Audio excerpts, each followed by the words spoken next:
In this first section, we're going to discuss the common ion effect. And we're going to focus specifically on this effect as it relates to acids and their salts. When a solution contains a weak acid and its salt, so a salt that was formed by a reaction between that weak acid and a strong base, a common ion is contributed to the solution by both the acid and the salt. For example, a solution of HF and NaF has the common ion fluoride. The contribution of that common ion by the weak acid is negligible compared to the contribution by the salt, right? Because that salt will dissociate completely. The same situation holds for a weak base and its salt. For example, a solution of NH3 and NH4Cl has the common ion NH4+. The contribution of that common ion by the weak base is negligible compared to the contribution by the salt because the salt dissociates completely. The extent of ionization of a weak acid or base can be diminished by the addition of its salt. This occurs because the added anion or cation will shift the equilibrium toward the reactant. Therefore, the dissociation of a weak acid or base will be negligible in the presence of a common ion. This is called the common ion effect. Consider an aqueous solution of hydrogen fluoride, HF, in equilibrium with its ions. So we have H3O+ and fluoride minus. If we add a salt which contains the fluoride ion, so if I add a salt that contains this ion, Le Chatelier's principle predicts then that the equilibrium will shift to the left. In this case, if we added the salt NaF, which fully dissociates to Na+ and fluoride minus, it would add more fluoride ions to the solution and shift the equilibrium to the left toward reactants. In this case, the fluoride ion is the common ion, and this shifting of the equilibrium back towards this HF is a result of the common ion effect. Example 1, common ion effect. Compare the pH of a 0.20 molar HF solution and another solution consisting of 0.20 molar HF and 0.10 molar NaF. The Ka for HF is 6.8 times 10 to the minus 4. So we're going to take this in 3 parts. First, just calculate the pH of the 0.20 molar HF solution. Then, calculate the pH of that same solution that also contains 0.1 molar sodium fluoride. And then finally, compare the pH values in parts A and B and explain this observation with respect to Le Chatelier's principle. All right, so in part A, we need to calculate the pH of just a 0.20 molar HF solution. I'm going to start by writing down the dissociation equation for that weak acid HF, which we've seen before, but here it is again. HF in water is in equilibrium with this H3O+ ion and the fluoride ion. Now, we're going to use the variable X in our ICE table to demonstrate what happens initially, then what's changing, and then finally what happens at equilibrium. So the variable X here is just being used to show the amount of the dissociation of HF. So initially, the concentration of HF is 0.20. Some of this will dissociate into ions, right? And we don't know how much. So some of this will decrease by an amount X. That's why we have minus X. And in doing so, it dissociates into these 2 ions. We've seen this in our equilibrium presentations before. So at equilibrium, we have some amount or some concentration of HF F 0.20 minus X, and some amount of these ions at equilibrium equal to X.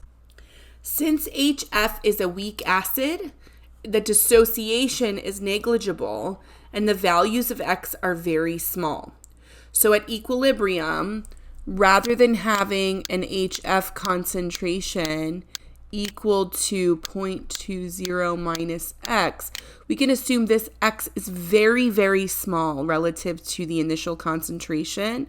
And so we could say that this approximately equals 0.20. Okay? So we're going to use our Ka equation to solve for X. So Ka, which is given in the problem, 6.8 times 10 to the minus 4, is equal to the concentration of the products, H3O plus times F minus, over the reactant, HF. Substituting the values at equilibrium, H3O plus and F minus are both X, so we have X squared, over the concentration of HF, which is 0.2, as I described up here. When we solve for X, we get a concentration of 0.012 molar. Now, what is that X equal? It's the concentration of H3O plus and the concentration of F minus. So we can use that to find the pH. The minus log of the hydrogen ion concentration or hydronium ion concentration gives us a pH of 1.93. All right, in part B, we're going to calculate the pH of that same solution. We're starting with 0.2 molar HF, but it also contains 0.1 molar NaF. So we're going to use the dissociation equation that we've seen in the previous part and the Ka expression that we wrote in part A for the acid. Since NaF is a soluble salt, it completely dissociates into Na plus and F minus. The main source of F minus ions is the salt. We talked in the previous part about how the change in the concentration here at equilibrium is very small compared to the initial concentration because it's a weak acid, right? And so what that means is the entirety of the F minus concentration in this case comes from the dissolution of the NaF. And it's not zero. So I added it here in yellow. So initially we have the 0.2 molar HF and we have 0.1 molar F minus. It's important to see, as I've been describing, that this 0.1 molar F minus is almost entirely from the dissolution of the salt NaF. We can assume that the change X is very small or negligible compared to the initial HF and F minus concentrations. So the equilibrium concentrations of F minus and HF are the same as the initial 0.1 and 0.2 molar. So you see here where we have minus X. What we're going to do in our calculations is we're going to assume that this change is so small that we can ignore it. So we're not saying that the change is zero. We're not saying that the equilibrium concentration is zero. We're just saying that the change is so small relative to those initial amounts that at equilibrium, the concentration is approximately equal to the initial concentration. Once we know the concentrations at equilibrium, we can use our value for Ka and our Ka expression to determine the hydrogen ion concentration and therefore the pH. We've seen the dissociation reaction for HF on a previous slide, but I'm going to rewrite it here so that you can see where this Ka expression for this equilibrium comes from. Okay, so the Ka value that's given in the problem, 6.8 times 10 to the minus 4, is equal to the product of the concentrations of the products for this dissociation divided by the concentration of the reactant, in this case the HF. And then On the previous slide, we have our concentrations at equilibrium. H3O plus is unknown. It's what we call X. F minus is 0.1 molar divided by HF 0.20 molar. Can rearrange and solve for X here. I get 1.4 times 10 to the minus 3 molar. What does that X refer to, though? It refers to the H3O plus concentration. So we can use that to find the pH, which is the negative log of the H3O plus concentration, or the negative log of 1.4 times 10 to the minus 3, which gives us a pH of 2.87, which is what we were asked to find. The pH of a 0.2 molar HF solution that also contains 0.1 molar sodium fluoride. All right, part C, compare the pH values in parts A and B and explain your observation with respect to Le Chatelier's principle. So in part A, when we just had the HF solution, the final hydrogen ion or hydronium ion concentration was 0.12 and the pH was 1.93. When we had the HF and the NaF with that common ion F minus, we had a final H3O plus concentration of 1.4 times 10 to the minus 3. So this is 0.0014. So it's less, right? A smaller H3O plus concentration, and as a result, a higher pH. So the addition of sodium fluoride results in additional fluoride ions, which shifts the equilibrium to the left. So if I increase the fluoride ions, I'm going to shift my equilibrium that direction, which will result in a decrease in the concentration of the products, one of which is H3O plus, resulting in an increase in the pH. Example 2, common ion effect. Compare the pH of a 0.3 molar acetic acid solution, CH3COOH, and another solution consisting of 0.3 molar acetic acid and 0.1 molar sodium acetate. The Ka for acetic acid is 1.8 times 10 to the minus 5.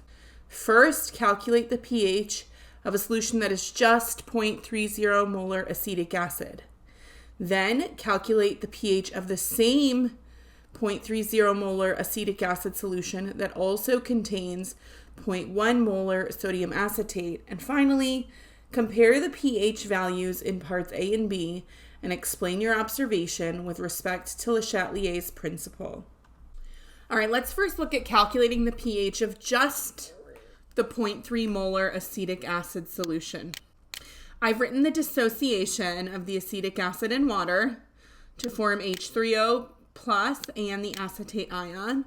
And of course, we know there'll be an equilibrium that exists here. And at equilibrium, we'll have some acetic acid and some of our products.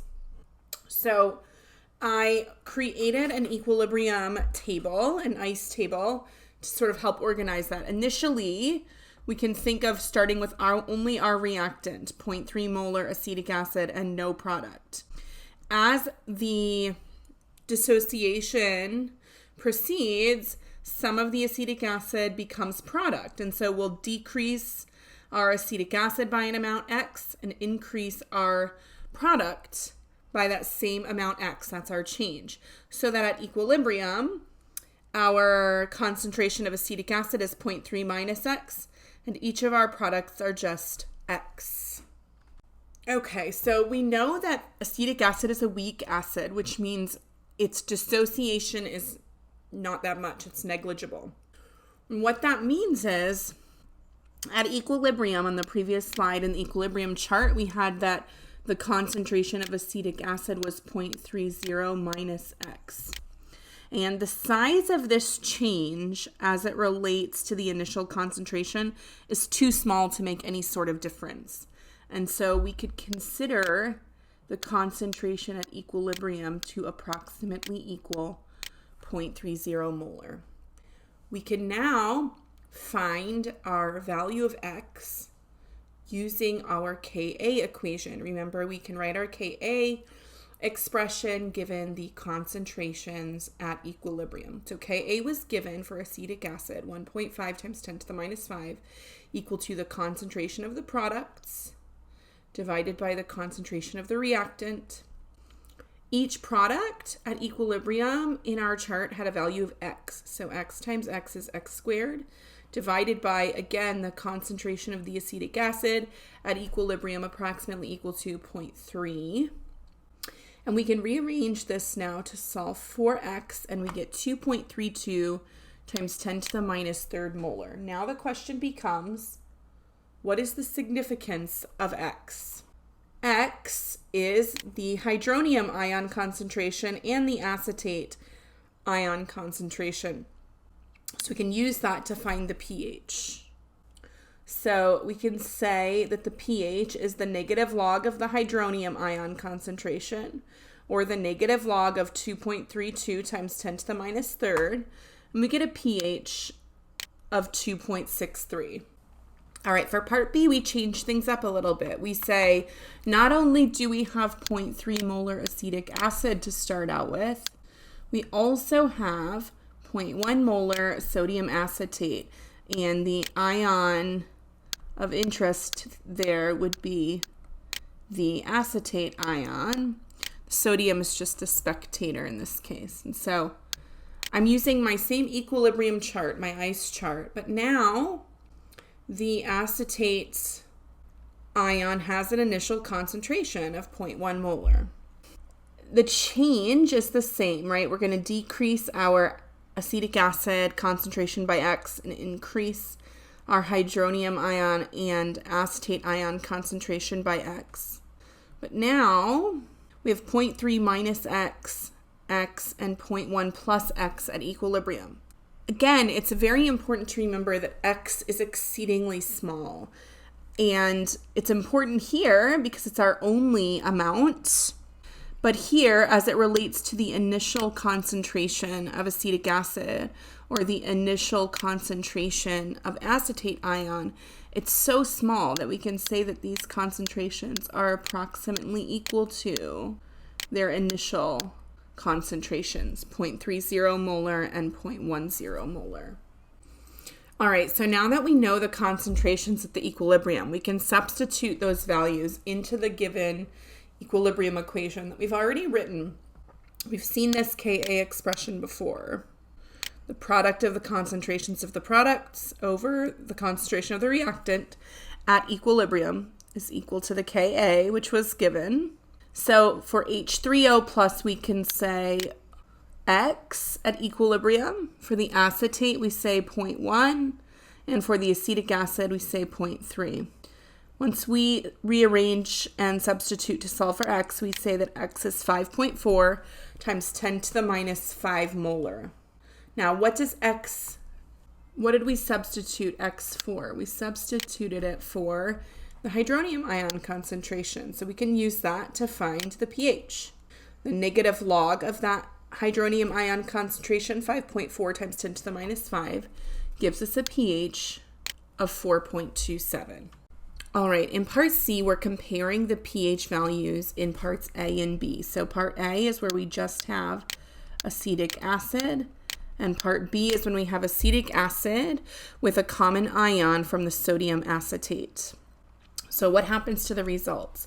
We go from 2.32 times 10 to the minus third to 5.4 times 10 to the minus 5 hydronium ion concentration. So it decreases, okay?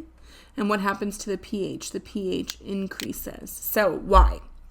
Well, the addition of sodium acetate in part B results in additional acetate ions. So we're increasing the acetate ions, and that shifts this equilibrium to the left, decreasing the concentration of the products. And one of those products is the hydronium ion concentration. If we decrease that, then we would expect the pH to increase.